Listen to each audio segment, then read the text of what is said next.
February 20th, 1944, 30,000 feet over central Germany. The sky above Berlin burns like shattered glass, streaks of contrails twisting into the thin winter air. Below, the city trembles under the thunder of 4-engine bombers. Their shadows crawl across frozen fields as hundreds of B-17s from the US 8th Air Force push toward the German capital. But this time, something is different. For months, Luftwaffe pilots had hunted the American bombers like wolves, waiting for them to run out of protection. Escort fighters, the nimble P-47 Thunderbolts and P-38 Lightnings, could only guard the formations halfway before fuel forced them to turn back over Western Germany. That's when the German aces struck, when the bombers were blind, slow, and alone. Now, high over the Reich, the hunters become the hunted. Major Wilhelm Willi Galland of JG-26 scans the sky through his canopy. He's seen the formation before, silver B-17s in perfect combat boxes. But the glint on the horizon isn't bomber metal, it's something sleeker, smaller, faster. At first he thinks it's a trick of the sun, then he realizes they're fighters, still with the bombers, still over Berlin, Galland in disbelief. Das kann nicht sein. Mustangs? Here? That can't be. Mustangs? Here. The disbelief ripples through the Luftwaffe radio net. The Americans had somehow sent their fighters, the new North American P-51 Mustangs, all the way from England to Berlin and back. No one in the Luftwaffe believed it possible. The range was too far, the fuel too limited. But as silver Mustangs slice through the contrails diving onto Me-109s and FW-190s, that disbelief turns to dread. For the first time in the war, the bombers are not alone over Germany. The hunters, once kings of the sky, are being hunted themselves. The Luftwaffe's long-held advantage, the certainty that the Reich's heartland was untouchable, begins to crumble in a single, stunning moment. Above Berlin, February 1944, the balance of air power tilts forever. What the German pilots saw that day wasn't just a new fighter. It was the beginning of the end for the Luftwaffe. A technological revolution born from desperate necessity, transatlantic cooperation, and one of the most brilliant engineering turnarounds of the Second World War. The appearance of the P-51 Mustang over Berlin wasn't a coincidence. It was the outcome of desperation meeting innovation. By late 1943, the Allied air war over Europe faced a brutal truth. The bombers were dying faster than they could be built. American daylight raids, meant to cripple Germany's industry, were turning into bloodbaths.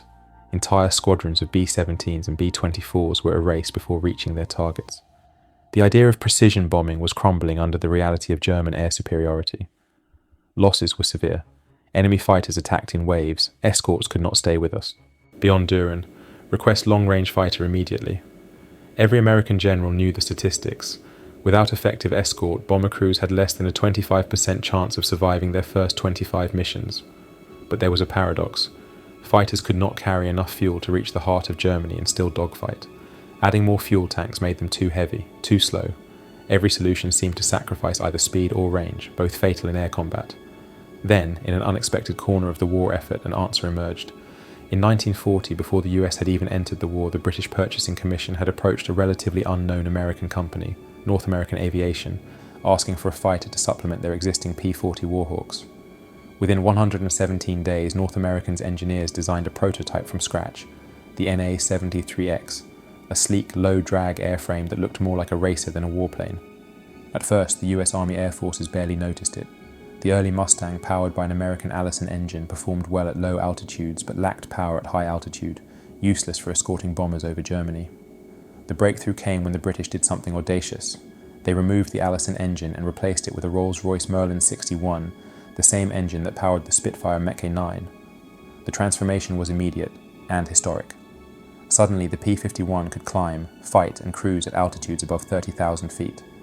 It combined British aerodynamics with American manufacturing scale, a hybrid war machine born from Allied collaboration and necessity. When the Americans fitted the Merlin engine into their production model, the P-51B, and added external fuel drop tanks, its range nearly doubled. Now, for the first time, a fighter could escort bombers all the way to Berlin and back. This was more than engineering, it was strategic salvation. Before it became the terror of the Luftwaffe, the Mustang was a gamble, a rush job born from politics, timing, and a transatlantic misunderstanding. The year was 1940. Britain stood alone against Nazi Germany. The Luftwaffe had hammered London through the Blitz, and the RAF's Spitfires and Hurricanes were fighting for survival. Desperate for more aircraft, the British Purchasing Commission arrived in the United States with an urgent request: build us Curtiss P-40s, as many as possible, as fast as possible. But North American Aviation, a young company in Inglewood, California, made a bold counteroffer. Instead of license producing the outdated P-40, they proposed to design a new fighter entirely from scratch, promising better performance and faster production. It was audacious. They had never built a high-performance fighter before. Yet within 117 days, chief designer Edgar Schmood, a German-born engineer who had emigrated to the US, rolled out a sleek prototype, the NA-73X. It was unlike anything in the skies. The Mustang featured a laminar flow wing, a revolutionary design that reduced drag by maintaining smooth airflow over most of its surface. It also had an innovative radiator system beneath the fuselage that used heat to generate a small amount of jet-like thrust, a clever efficiency boost at high speed. When it first flew on October 26, 1940, the Mustang was fast, agile and efficient, but not yet a world beater.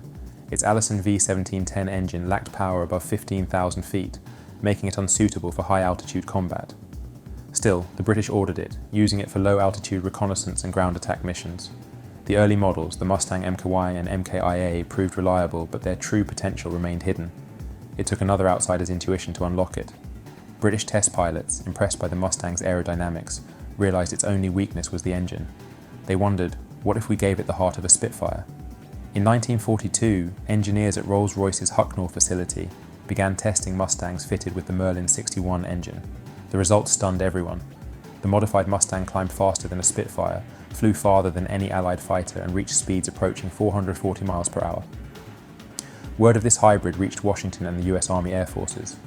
General Hap Arnold, desperate for a long-range escort fighter, ordered the new design into full-scale production under the designation P-51B. It was a moment of wartime alchemy, an American airframe, a British engine, and a shared urgency to win the skies. In just 3 years, the airplane that started as a speculative design pitch in California would become the spearhead of America's air offensive over Europe. The Mustang's legend was taking shape, but its true test was still ahead, the crucible of combat over occupied Europe. The P-51 Mustang wasn't just another fighter plane, it was an engineering revelation, a masterpiece of efficiency, balance and design synergy that made the impossible mission of deep penetration escorting suddenly achievable. To understand why it shocked the Luftwaffe, we need to look not at its weapons, but its shape. At first glance, the Mustang looked deceptively simple. Long fuselage, bubble canopy, narrow wings. But every curve was deliberate. Every angle told a story of aerodynamic precision. Its laminar flow wing, developed at the US National Advisory Committee for Aeronautics (NACA), was revolutionary. Unlike traditional wings that bulged at the front and created turbulence, the Mustang's wing kept its thickest point further back. That subtle shift drastically reduced drag, giving the aircraft more speed for the same engine power, and crucially, greater fuel efficiency. Speed was not the Mustang's secret, endurance was. Under its sleek surface sat 184 gallons of internal fuel, and with two 75-gallon drop tanks attached under the wings, the Mustang could now carry enough to escort bombers deep into enemy territory, even beyond Berlin. Its Rolls-Royce Merlin engine, built under license by Packard in Detroit, gave it exceptional high-altitude performance. Equipped with a two-stage, two-speed supercharger, it maintained power even above 30,000 feet, where the air thins and most engines gasp for oxygen. Pilots described the sensation as effortless power. The Merlin's whine blended with the Mustang's whistle, an unmistakable sound that German pilots would come to fear. The aircraft's balance was another quiet innovation. The placement of its radiator scoop under the belly wasn't just for cooling, it exploited the Meredith effect, where heated air from the radiator produced a small amount of forward thrust, effectively cancelling the drag that radiators usually caused. It was aerodynamic judo, turning a weakness into an advantage. And yet, the Mustang was no stripped-down endurance machine. It could climb at over 3,200 feet per minute, dive past 500 miles per hour, and carry 6 50 caliber Browning machine guns with 400 rounds each, enough to shred enemy bombers or fighters alike. In the cockpit, pilots sat behind a clear bubble canopy, a new design that granted full 360-degree visibility, vital in dogfights. With its light control forces and stable handling, even novice pilots felt at ease. Veterans described it as an aircraft that thought ahead of you. But its brilliance was not only mechanical, it was strategic. The Mustang turned time and distance, once Germany's greatest defence, into an Allied advantage. It erased the Luftwaffe's sanctuary. No airfield, no city, no target inside the Reich was beyond reach anymore. By early 1944, the sky over Europe had become a vast, invisible front line. Every day, thousands of aircraft rose from English airfields, each flight a clash of industries, ideologies and survival. But for the Luftwaffe's proud fighter force, a grim transformation was unfolding. Once, German pilots had ruled the air. Men like Adolf Galland, Walter Nowotny, and Erich Hartmann, the Experten, elite veterans forged in the early years of the war, had torn through Allied formations with almost mythic dominance. They flew Bf-109s and Fw-190s that climbed faster and hit harder than anything the Allies could field. But the Mustang changed the tempo and the psychology of the war in the air. When the P-51s began to appear alongside bomber formations deep inside Germany, disbelief turned to frustration. The Luftwaffe's long-held tactic, waiting until escort fighters turned back, no longer worked. Galland would later recall, "We suddenly found the bombers were never alone. The Mustang stayed with them. To the target, over the target and back again. It was the turning point." For the Americans, it was more than an aircraft. It was a strategic weapon designed to bleed the Luftwaffe dry. The 8th Air Force's new orders were ruthless. P-51s were no longer to cling tightly to the bomber formations. Instead, they were free to roam ahead, to hunt the hunters. This fighter-sweep doctrine reversed the entire balance of air combat. Mustang squadrons tore into German interceptors before they could even reach the bombers. Instead of ambushing lumbering B-17s, the Luftwaffe's Jagdgeschwader now found themselves ambushed by sleek silver predators with endless fuel and relentless speed. Losses mounted. In January 1944, the Luftwaffe lost over 1,000 fighters in the defense of the Reich. By March, their fuel reserves were strained, their pilot training shortened to weeks instead of months. For the first time, the defenders of Germany were outnumbered and outflown. Younger German pilots, barely trained, faced veterans of the US 4th and 354th Fighter Groups, men like George Preddy, Don Gentile, and John C. Meyer, whose kills began to mount at a staggering pace. The Luftwaffe still fought fiercely. Its pilots were brave, skilled, and desperate. But each victory came at a cost they could no longer afford. By summer 1944, the P-51 was not only protecting the bombers, it was erasing the Luftwaffe from the sky. The hunter had become the hunted. And above the smouldering fields of Europe, a new kind of air war was being born, one defined not just by courage, but by endurance, strategy, and the cold arithmetic of attrition. The true measure of the P-51 Mustang came not from blueprints or flight tests, but from the smoke-filled sky of Big Week, February 20th through 25th, 1944. It was the moment the Allies gambled everything on a new kind of air offensive, a coordinated 6-day campaign to break the Luftwaffe once and for all. If it failed, thousands of men would die. If it succeeded, the air war over Europe would change forever. The plan was audacious.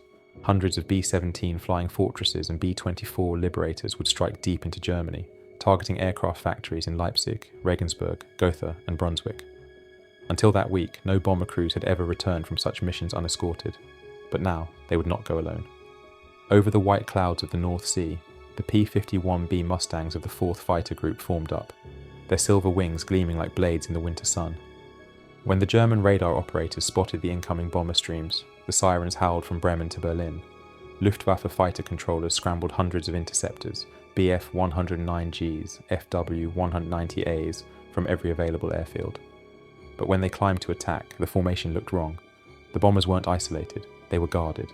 At 25,000 feet over Leipzig, the two forces collided. P-51s dove through the bomber boxes like hawks, breaking apart the German attack before it could even form. Major James H. Howard, flying alone after his group was scattered, fought for more than half an hour against over 30 enemy fighters, defending a single B-17 formation. For his actions, he received the Medal of Honor, the only fighter pilot in the European theatre to do so. The impact of Big Week was catastrophic for the Luftwaffe. Over 600 German fighters were destroyed in 6 days, many of them with irreplaceable veteran pilots. The Allies lost heavy bombers too, but for the first time the balance sheet favoured them. From that point forward, the P-51 became the spearhead of the Allied air campaign. In March 1944, the Mustangs led the first fully escorted raid to Berlin, the mission that stunned German pilots and confirmed the rumours whispered in ready rooms. The Americans could now reach anywhere. The Luftwaffe's veteran ace Johannes Steinhoff later wrote, "When the Mustangs appeared over Berlin, we knew the war in the air was lost." But the P-51's legacy wasn't built on 1 week or one raid. It became the silent guardian of every bombing campaign that followed: Regensburg, Schweinfurt, Merseburg, Dresden, each a step deeper into the Reich. As the bombers destroyed Germany's oil refineries and transportation networks, the Luftwaffe's pilots found themselves unable to train, to fly, even to fuel their aircraft. By the time of D-Day, the once formidable German Air Force could muster only a fraction of its former strength. And yet, amidst the chaos, moments of human drama persisted. Pilots on both sides spoke of brief flashes: a Mustang banking past a burning Me 109, a German parachute blossoming against the sky. For an instant, They saw not enemies, but men, each fighting for survival in a sky that belonged to neither. Big Week was more than a battle, it was a breaking point. From then on, the Luftwaffe was fighting a war it could no longer win, a war where the Mustang had turned distance into a weapon and time into a trap. While pilots fought and died above Europe, another battle raged thousands of miles away, one of blueprints, factories and raw materials. The P-51 Mustang wasn't just a plane, it was the embodiment of industrial warfare. Its success depended on the ability of American industry to produce not hundreds but tens of thousands of aircraft engines and parts, each one a link in a colossal logistical chain.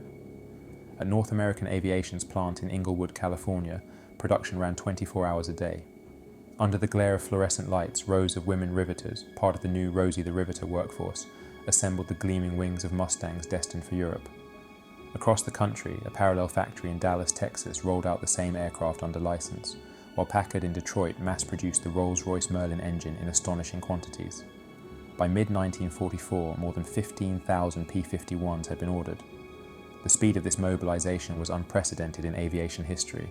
Each Mustang required over 85,000 parts, yet it could move from factory floor to flight line in less than a week. This wasn't just efficiency, it was a new form of warfare, industrial dominance as strategy. The Luftwaffe, by contrast, was collapsing under its own logistical strain. Germany's aircraft factories had been bombed repeatedly by the very planes the Mustangs escorted. Fuel shortages crippled both pilot training and combat operations. By late 1944, even experienced German aces were grounded for lack of aviation fuel. Meanwhile, American pilots trained in abundance. New airfields dotted England: Bottisham, Debden, Leiston, Bodney, each a temporary city of men and machines. Every morning, dozens of Mustangs lifted off in formation, silver wings flashing against the dawn, heading east toward occupied Europe. The Mustang's operational range, over 1,600 kilometers with drop tanks, allowed Allied planners to rethink strategy itself. Now, bomber targets could extend anywhere inside the Third Reich. Synthetic oil plants in Leuna and Politz, aircraft factories in Augsburg, and railway yards in Munich all came within reach. This deep strike capability strangled Germany's war economy from the inside out. Without oil, without transport, and without air cover, even the Wehrmacht's tanks became useless steel monuments. By the winter of 1944, the Luftwaffe was no longer a force, it was a shadow. What the Mustang had done, beyond its dogfights and victories, was to prove that air superiority was not won solely by courage, but by the relentless power of production, logistics and design working in unison. The United States had built not just a fighter but an ecosystem of air dominance. By the end of 1944, the skies over Europe were quiet, too quiet.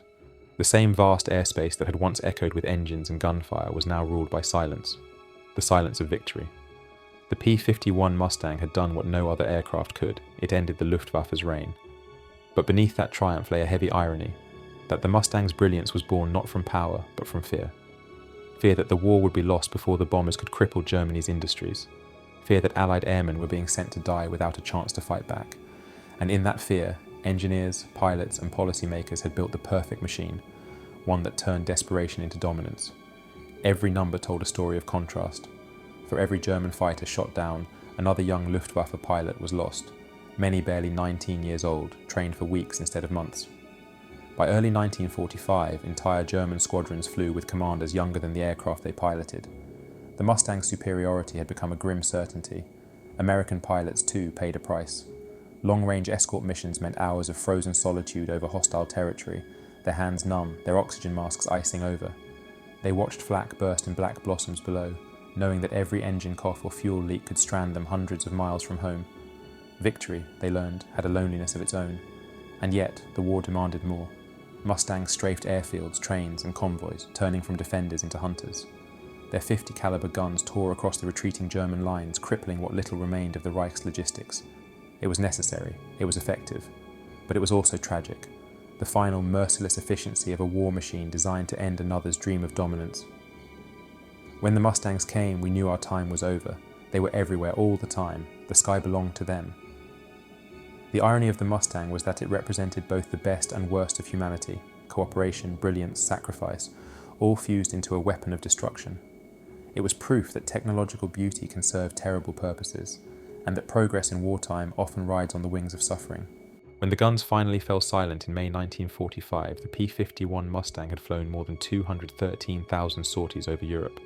It had destroyed nearly 5,000 enemy aircraft in the air and countless more on the ground. But its story didn't end with the war. It merely changed altitude.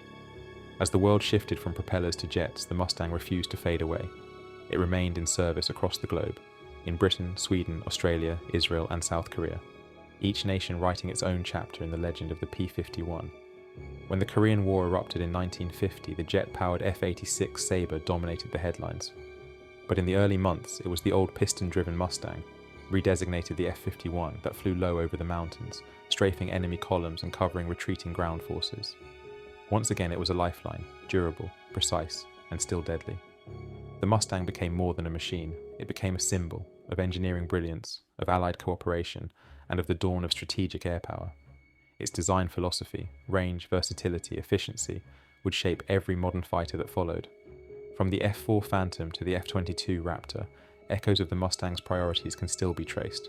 Power balanced with endurance, speed tempered by control.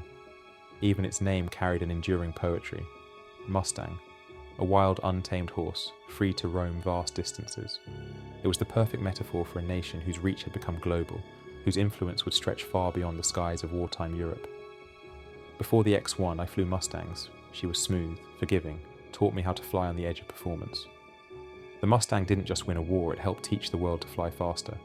Its engineers, many of them veterans of wartime design, would go on to pioneer the first generation of supersonic aircraft. And yet, decades later, the Mustang still flies, gleaming in polished aluminum at air shows, its Merlin engine singing the same haunting melody that once echoed over Berlin. To veterans, its sound is unmistakable, a blend of nostalgia and ghostly power. In today's world of drones, stealth jets, and digital warfare, the Mustang remains a reminder of a different kind of heroism, when pilots navigated by the sun and stars, and machines were extensions of human instinct. The P-51's legacy isn't measured only in victories.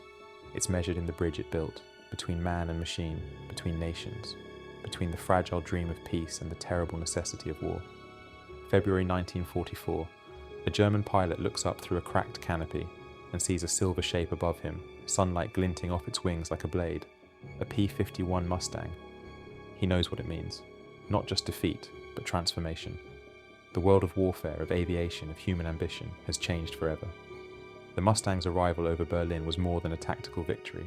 It was the moment humanity proved it could outfly distance itself, that technology could overcome geography, that cooperation could overcome isolation. A machine born from Anglo-American collaboration had rewritten the rules of modern war. But for all its brilliance, the Mustang carried a haunting truth. Every revolution in technology comes with a shadow. For every pilot who marvelled at its grace, there was another who feared its silhouette on the horizon. In the post-war years, the P-51 came to symbolise both freedom and finality. Freedom, because it gave Allied airmen the power to strike anywhere, anytime. Finality, because it ended an era of chivalric air combat and ushered in the age of total industrialised warfare. Yet perhaps that's what makes its story enduring. The Mustang was not born from perfection, but from necessity. It was created by engineers under pressure, by nations under siege, by men who refused to accept the limits of what was possible. From the freezing skies of Germany to the blue air shows of peace, the Mustang's song remains the same, the sound of courage, ingenuity, and the thin line between triumph and tragedy. Today, when a restored P-51 arcs across the sky, trailing sunlight like a memory, it carries more than history in its wake. It carries a question, whispered through the wind. What do we build when we fear losing everything? And what will the world look like when that creation no longer serves war but remembrance? The P-51 Mustang was a weapon, but it was also a promise that even in war, human imagination could soar higher than destruction. Above Berlin, the Mustangs once flew to end a war. Today, their echo reminds us how fragile peace really is and how far we once had to fly to find it.